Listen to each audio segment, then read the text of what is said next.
You know, next week we're going to be on the History Channel because this show's history. Been wondering what I'm going to do, and thank God I was just back watching TV and I saw a commercial. I'm going to raise llamas.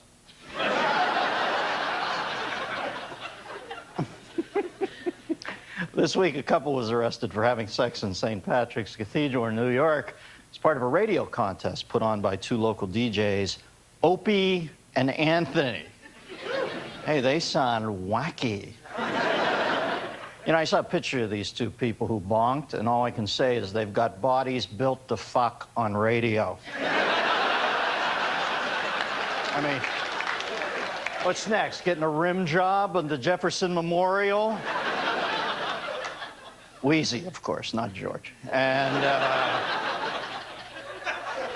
I mean, where do we go from here? Turning tricks on the police scanner? Cunnilingus with semaphore flags? I mean, seriously.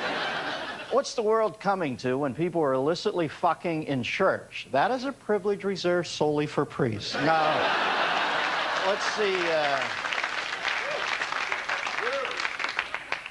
see, what's new in the world this week. On Monday, CNN began broadcasting portions of videotapes that showed Al-Qaeda killing dogs with poison gas. Now, why am I not surprised that these crazy bastards are cat people?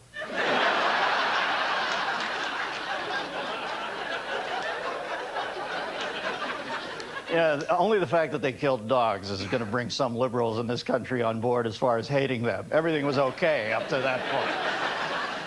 They killed a dog? And this week, the infamous terrorist Abu Nadal, responsible for over 300 murders, was found dead in his Baghdad apartment with multiple gunshot wounds. Baghdad police suspect fair play.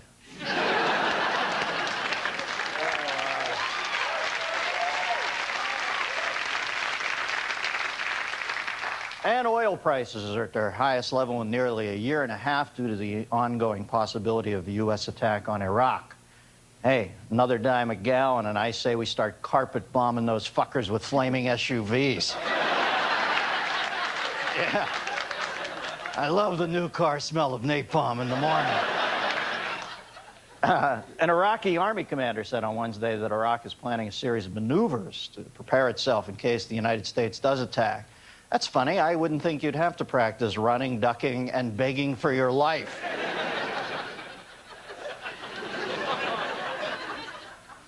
European leaders say the current flooding devastating their countries will end up costing $20 billion in damages. $5 billion to rebuild and $15 billion to figure out how it was America's fault. And this week, a House Senate subcommittee, House and Senate can't have a thing together, can they? Aren't they different? Doesn't one have like 435 jerk-off old white men and one has 100 jerk-off old white men?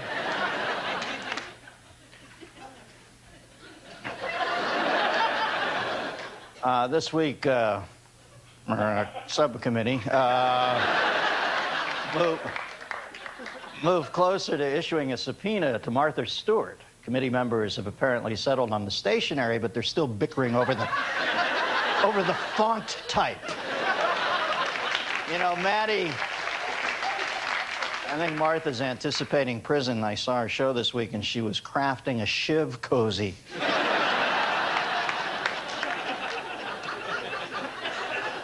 General Motors is recalling 720,000 trucks and SUV models because the airbags may not inflate in low-speed frontal collisions. Until the problem is fixed, General Motors is asking all its customers to ram each other really hard.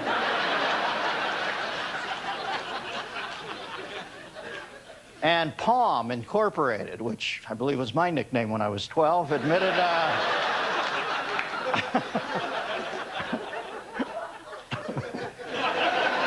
Anyway, Palm Inc. admitted Monday that its M130 Palm Pilot cannot actually display the 65,536 colors it claims to, but rather only 58,621 colors. You know, our corporate culture's gone to shit when there's even pressure to overstate figures in the teal spectrum. And a 70-year-old New York man is near completion of a 15,000-mile bike ride from Tierra del Fuego to Purdue Bay, Alaska. Only slightly diminishing this impressive feat is the fact that he only did it because he is completely lost.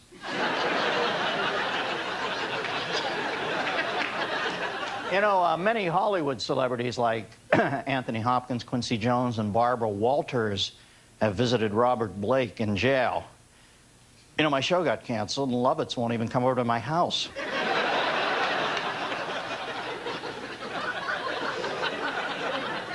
And a 72-year-old West Berlin disco owner has announced that he will leave $250,000 to the last woman he sleeps with before dying. I sense a very special Sweeps Week episode of The Anna Nicole Smith Show.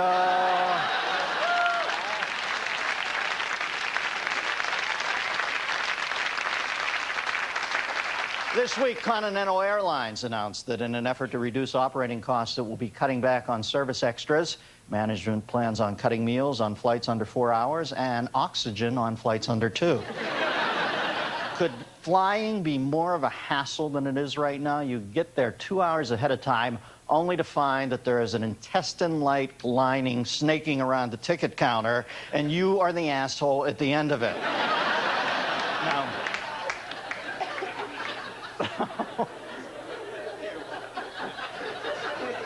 now, I don't want to get off on a rant here, but yes, after 9 years, even I'm sick of saying that, but but we as Americans don't like being inconvenienced. In fact, we are now unwilling to lift a finger unless it's to let another driver know what we think of him. You know, I think this whole convenience thing started with the wheel. Before that crazy gizmo came along, people didn't expect anything to be convenient. Once we were happy in our dank little caves until we were able to use the wheel to see that others had caves that were bigger and weren't filled with as much bat guano as ours. With the wheel came envy, a lowering of our self-esteem, and greed. Fuck you, wheel.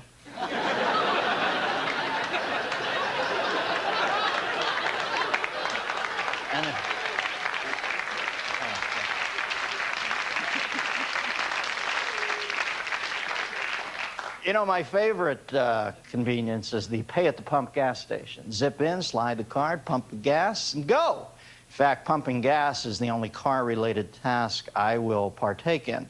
I'm proud to say I have not once opened the hood of my car. For all I know, the engine runs on the shrieking souls of the damned. Of course, I'm driving the new Chrysler Hieronymus Bosch signature model. The one convenience I would never give up is ice. I feel this is by far a better invention than fire. Now, I'm not putting fire down, mind you, but I'll have my meat rare, thank you, if I can get a few frosty cubes in my cocktail. Any dipshit on Survivor stuck on a tropical island can make fire. How many can make ice?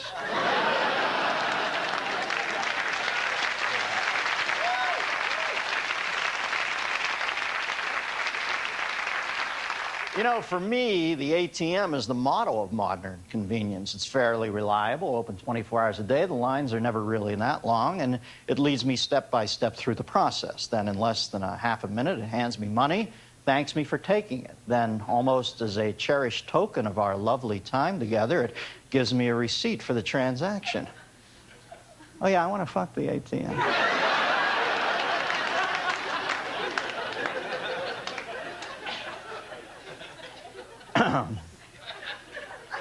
The telephone, once one of our most useful inventions for man, has now become a communication curse for mankind.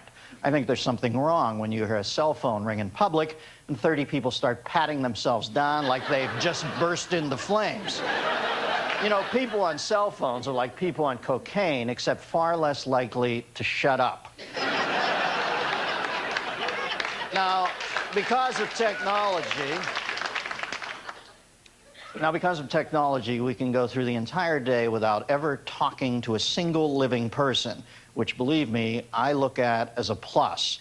I would love to be in the middle of a live conversation with someone and be able to push a star key on their chest to fast forward them to the goddamn point of their story.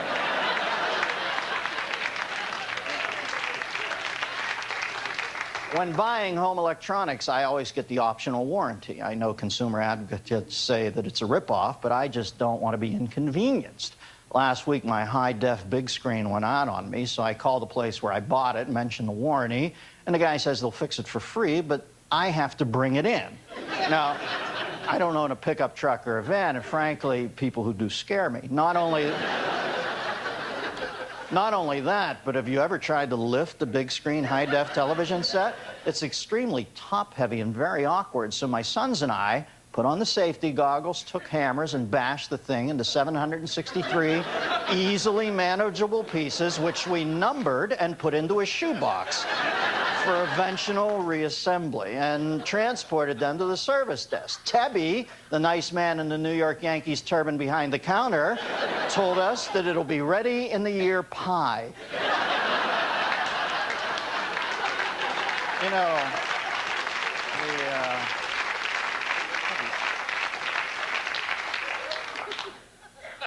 did I really fuck up the word eventual? Nevenential or something? No? Okay.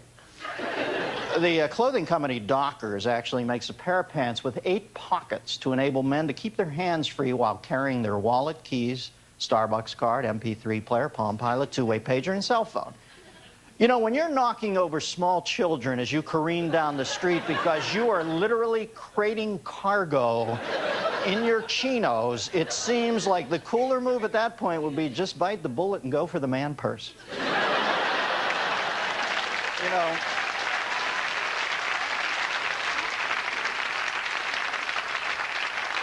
and you know, the ultimate irony is today even convenience stores are no longer convenient. First off, there's never a place to park, because the reason they name it 7-Eleven in the first place is there's only 7 parking places and 11 cars at any given time. So you have to circle the convenience store like a fucking Indian. Excuse me, casino owner American, who's attacking a wagon train. Then the checkout lines are always filled with people who feel the need to scratch the silver pants off the leprechaun's ass on the buck of the Irish lottery ticket while still standing at the fucking counter. Not to mention the 16-year-old kids trying to buy hard lemonade using their dead uncle's dog tags from the Spanish Civil War as ID. And the sheepish couple palming condoms like the ace of clubs in a poker game with Ricky Jay. Or my personal favorite, the just new to this hemisphere guy trying to cash third-party checks from Indonesia, written on the back of a leaf that he wiped his ass with earlier that afternoon. By the time you get to the register, your coffee's cold and your Slurpee's hot, but you were able to jerk off the hustler in the line, thereby saving yourself the cost of the magazine. Now that's convenience. Clean up and out, too. Of course, that's just my opinion. I could be wrong.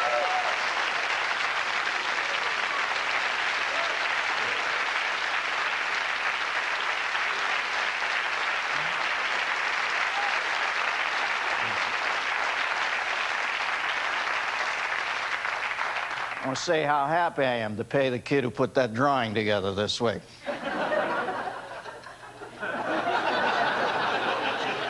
Some good, solid work. Makes SpongeBob look like Rubens. You know, I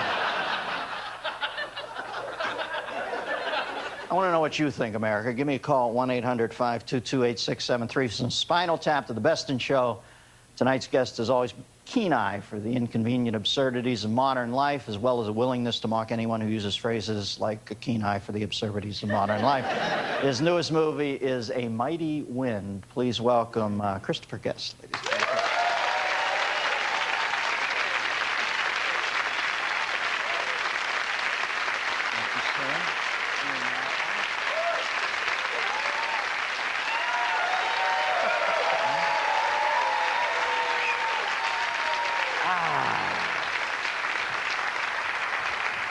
First off, I should tell you I find it very appropriate you're wearing the beret, as you are about to become, now that Woody has dried up the preeminent, well, I think your film parodies are the best stuff that's being done in comedy right now. So,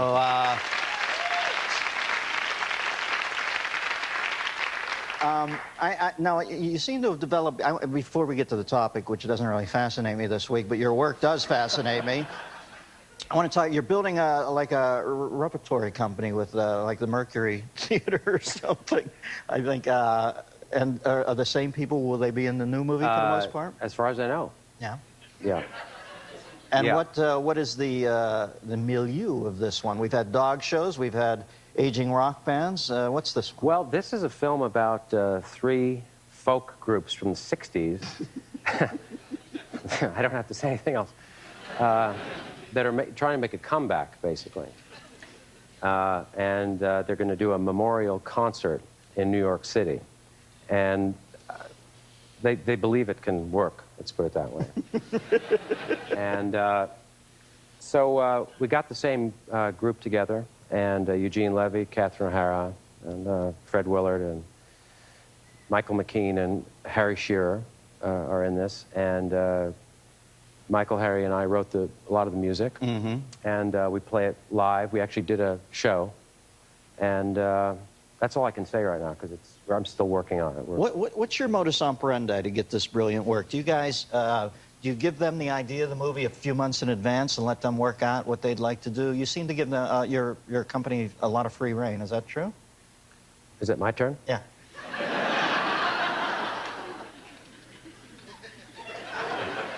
Well, you know, I defer to you. I find you brilliant. I'm a little nervous with you. I'm just trying to ask a intelligent question. You have to fucking piss on me.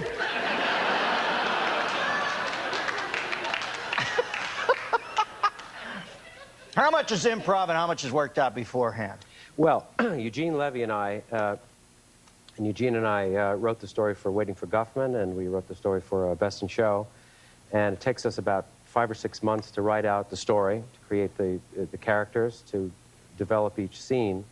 And then when we're shooting, I talk to the actors prior to that as the director, and there's no dialogue written down at all. So every word is improvised. And every take is somewhat different. Do you look for people, and I'm sorry, I mean, you probably don't like to talk about you, but I'm fascinated by your work. Do you like to, see, I'm kind of needy as a performer. If it goes for like 5 or 6 seconds without something, I get a little desperate.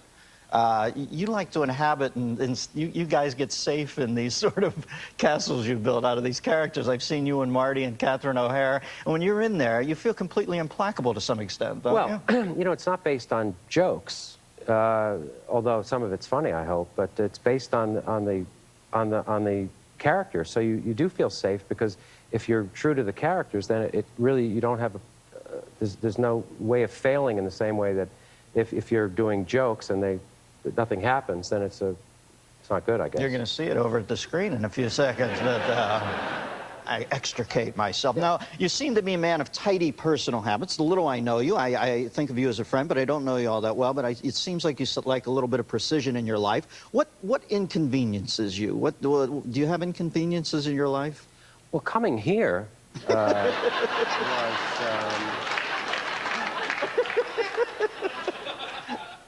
That's a tough thing, yeah. Yeah, because I was at home. Right. And now you're out. And now I'm not. And I was playing with my son, and we were in the backyard, and now I'm here. So beginning with that, and what other things? Yeah, what do you find inconvenient? Does it say that on there? Do I have an answer? Oh, gee, you know, I don't like driving much unless I'm out in the country somewhere where you can actually go. I don't like just driving around any city, because you don't get anywhere, and it's just not that interesting. You know, you see people just doing this.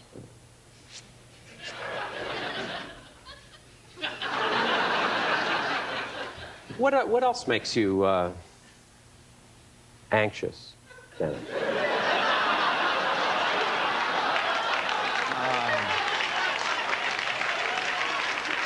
Because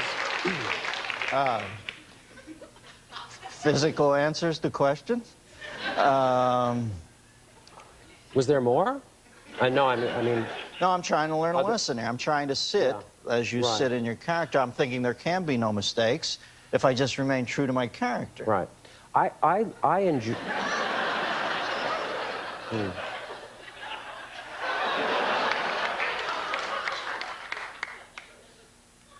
I enjoy, seriously, I enjoy space, and so I don't like to be in, not in the claustrophobic sense of space, but just, so being in traffic jams, just sort of crowded streets, you know, What about the space is defined nowadays?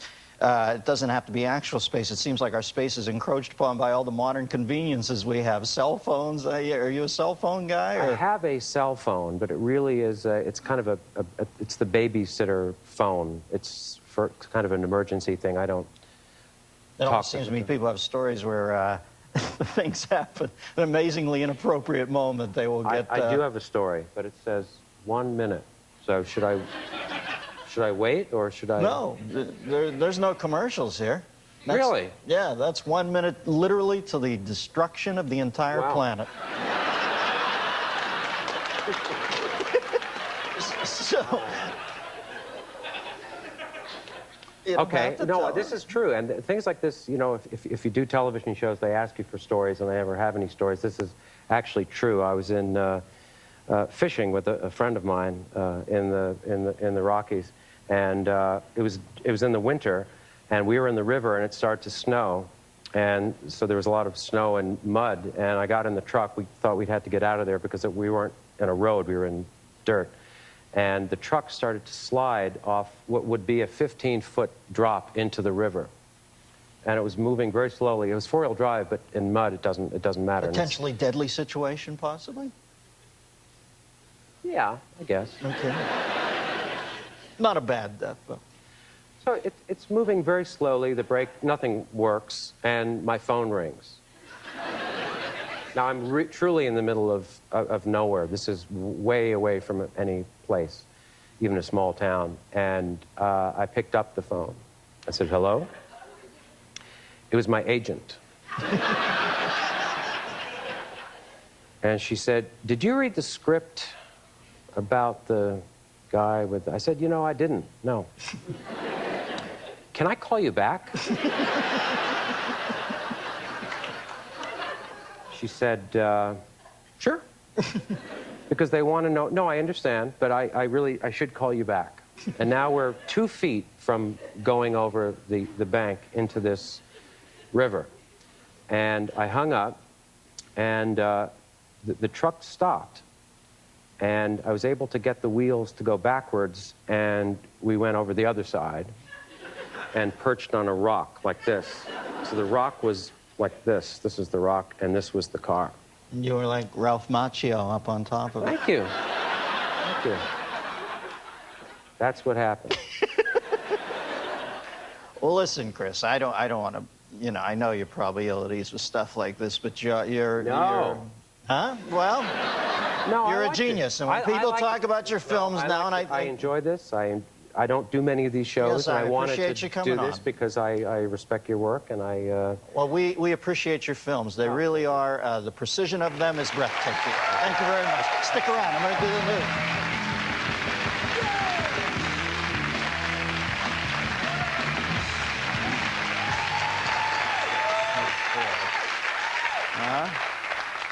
He is one of the sweetest boys on the planet. So Tommy, if you're watching, hi, how are you? Remember me? I don't hear you, so. But his son is truly beautiful. All right, President Bush has now hired a man to show him where to wave, so he only greets supporters who have given him $100,000 and up. And a not very imaginative man, Iowa Senator Tom Harkin, is running for re-election under the slogan, Iowa looks like this. And as Senator Harkin will tell you, the key to getting re-elected is killing and eating your opponent.